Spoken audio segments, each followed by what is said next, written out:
Hi and welcome to our video lesson in understanding vectors and linear algebra.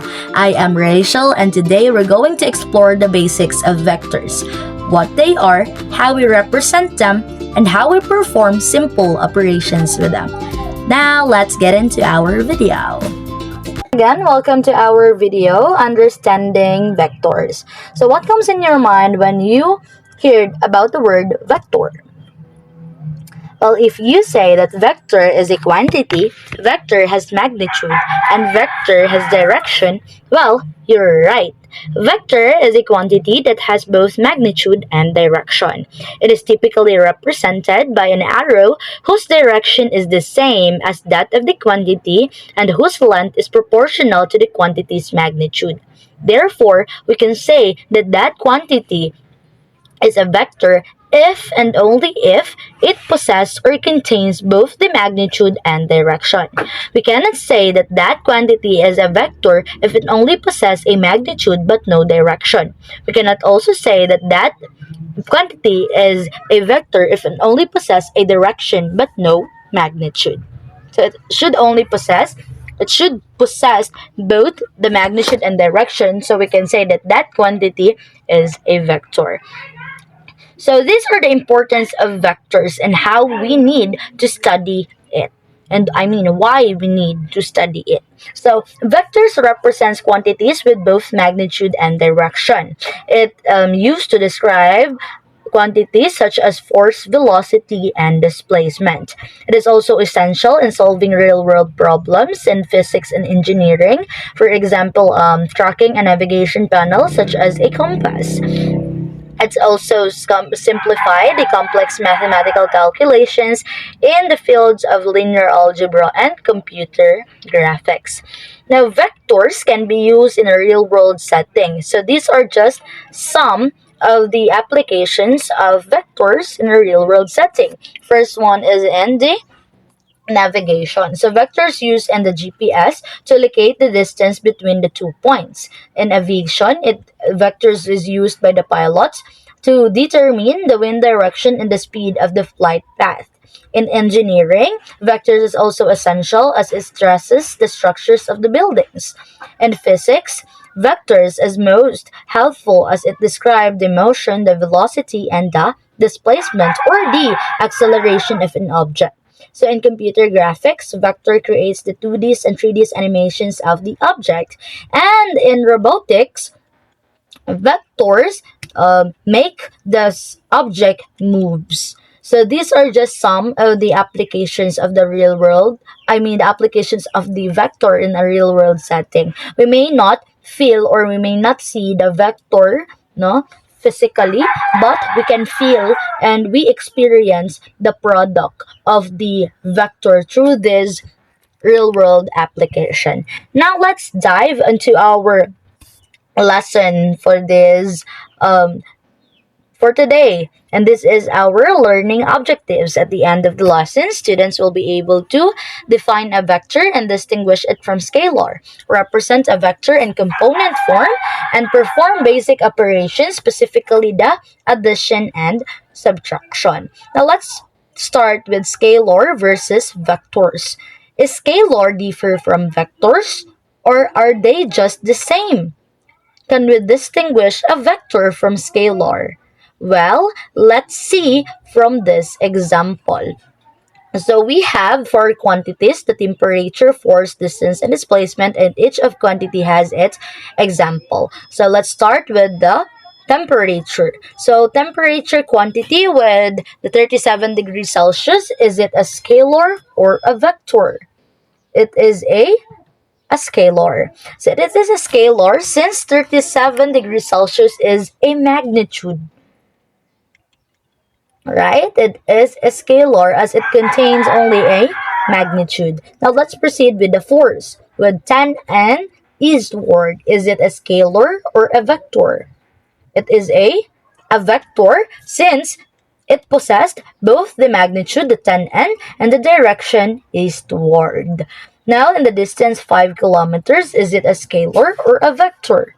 It is a scalar since it only contains a magnitude of 5 kilometers.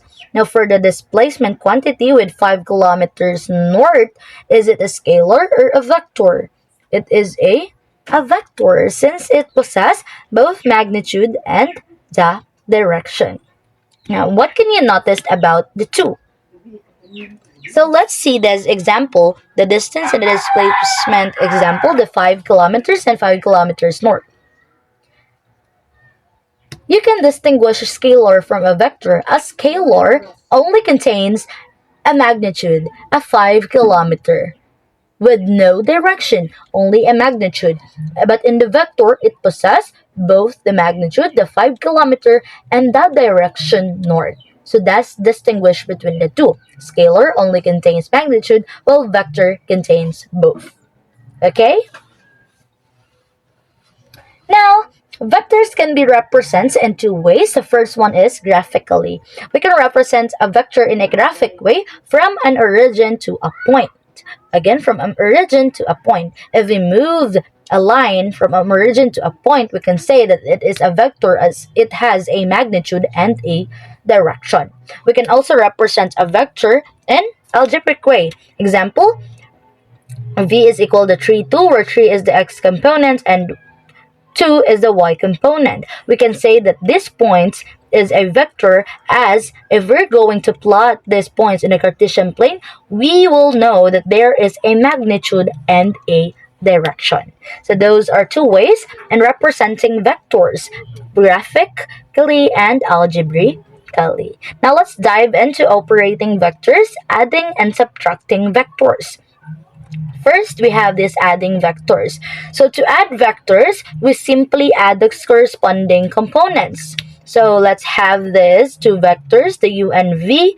U is 2, 3, and v is 1, 4. So to enable for us to add the two vectors, we need first to transpose the vectors. So it will become like this for us to easily correspond this vector from this vector. So after transposing, we can now operate. We just add this 2 to 1, 3 to 4. So that's how you add a vector. You just need to add this component to this component and this component to this component. So 2 plus 1 and 3 plus 4. So that is 3, 7. 2 plus 1 is 3. 3 plus 4 is 7. So that's how you add the vectors. It's just add this components to these corresponding components for this vector.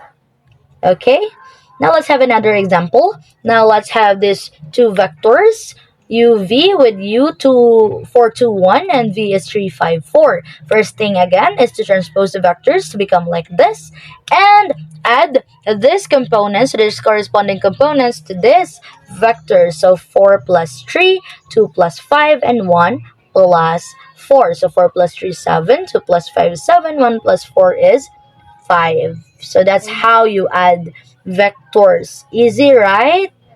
So easy. So now you try. Okay, you try. We have two vectors, the 6 and the u for 6 and 9 and v for 8, 7. Okay, I give you 10 seconds.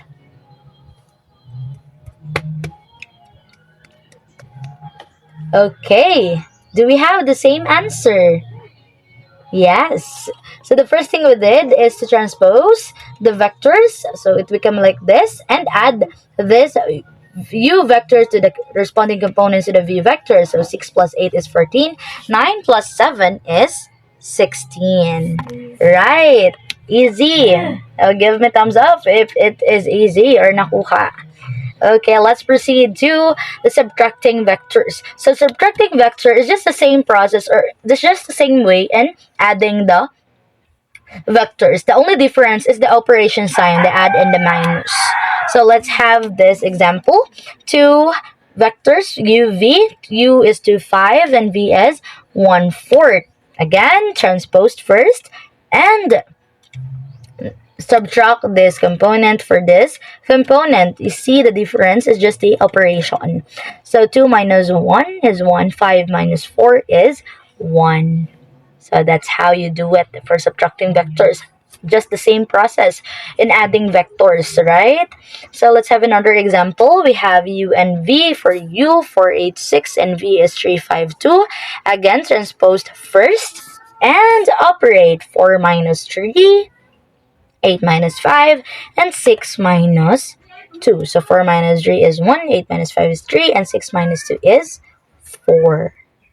Okay, like nakuha. So you just subtract this component, the transposed to these components for 3, 8, 5, 6, 2. Okay, now you try. I give you 10 seconds.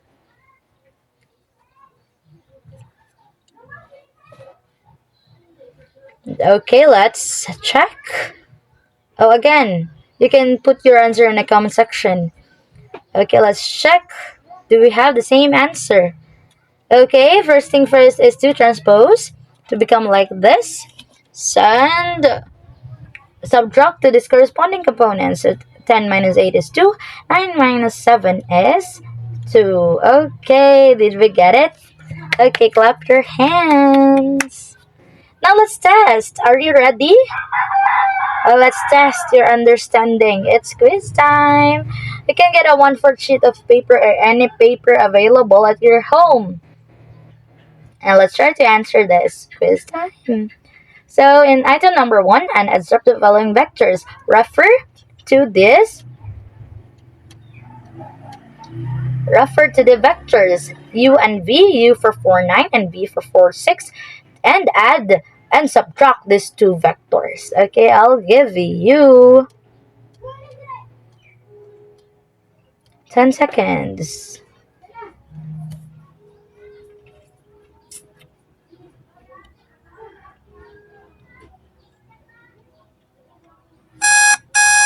Okay, let's proceed to number 2.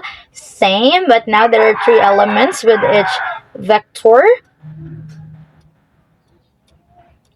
U for 12, 6, 9, and V 11, 4, 6. You add and subtract both of the vectors. Just refer to the vectors, okay, given. You have 10 seconds.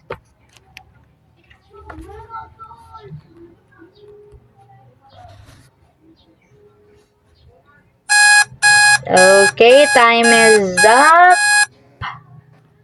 You can capture your answers and put it in the comment section.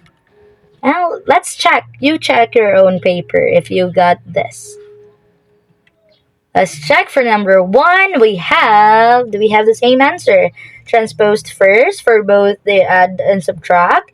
And then for the add, 4 plus 4 is 8. 9 plus 6 is 15. And for subtract, 4 minus 4 is 0. 9 minus 6 is 3. Do we have the same answer? Okay, send thumbs up. Now for number 2. Transpose both of the vectors 12, 6, 9 and 11, 4, 6. Then operate for the add. 12 plus 11, 23. 6 plus 4 is 10. 9 plus 6 is 15. Now for the subtraction, 12 minus 11 is 1. 6 minus 4 is 2. And 9 minus 6 is 3. Do you got all the items correct? Comment yes. Okay, very good. So we have already met our learning objectives today. So let's have a review, or let's recap. Again, vectors have both magnitude and direction. A quantity should possess both the magnitude and direction for it to be called a vector. So vectors are also presented graphically and algebraically. So to operate again, we just combine each component to the one component to this corresponding component to another vectors. So for adding, just 2 plus 1 is 3, 3 plus 4 is 7. For subtracting, 2 minus 1 is 1, 5 minus 4 is 1. So that's it. That's it for our video for today. So I hope you've gained something from my video. Thank you for your time. And thank you so much. I hope that you will explore more about vectors, as it is very useful, especially in the real world. setting. So I hope that you've gained something from this. If you gained something, please leave a comment. So thank you very much, everyone, and I hope that you gained something from this. Thank you, and thank you so much.